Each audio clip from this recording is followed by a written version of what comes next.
उस समय गैया जो होती है वो दो मुखी हो जाती है, एक मुख तो सामने है, और जब जन्म देती है तो बछड़ा या बछिया उसका मुख जब बाहर आता है तो दो मुखी हो जाती है।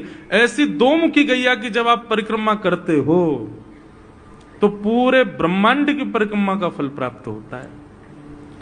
तो ठाकुर जी का नियम है, नंद बाबा की उंगली पकड़ के खड़े रहे, जैसे ही गैया ब्यावे वारी हो तो वाकू सहलाते रहे, जैसे ही गैया ब्यावे वारी हो, जैसे ही बछड़ा बाहर आवे सोई ठाकुर जी वाकी परिक्रमा कर ले, परिक्रमा करके दंडवत प्रणाम करें, वाकू वाकी चरण रज को माथे से लगावे, और बछड़ा जन्म ले सो वाकू नवा में दुआ में वाकू अपने गरे से लगावे।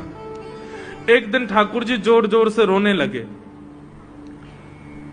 बछड़ा जैसे ही जन्म लियो बछड़ा ने, ठाकुर जी रोने लगे।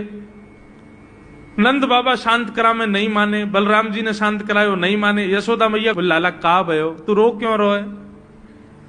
बोले मैया मेरे संग बहुत बुरा भयो। यशोदा मैया बोली कहा भयो?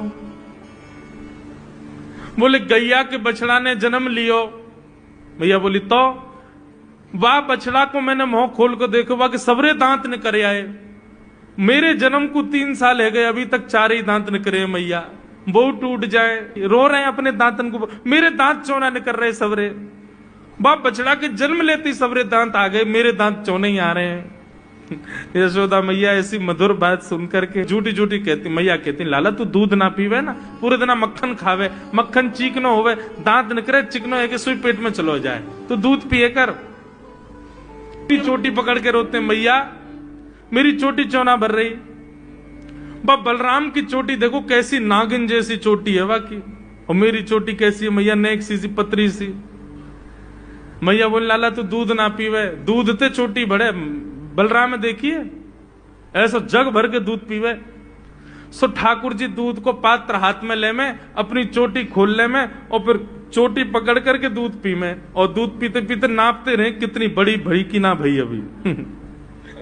ऐसी मधुर लीला ठाकुर जी करते हैं। ऐसी लीलाएं हैं ठाकुर जी की कि उन लीलाओं को सुनकर के जो ज्ञान के मार्ग को नहीं समझ पाते, जो वैराग्य के मार्ग को नहीं समझ पाते, जो ज्ञान और वैराग्य से ठाकुर जी को प्राप्त नहीं कर पाते, वो इन लीलाओं से ठाकुर जी के हो ही जाएंगे। ऐसी लीला है।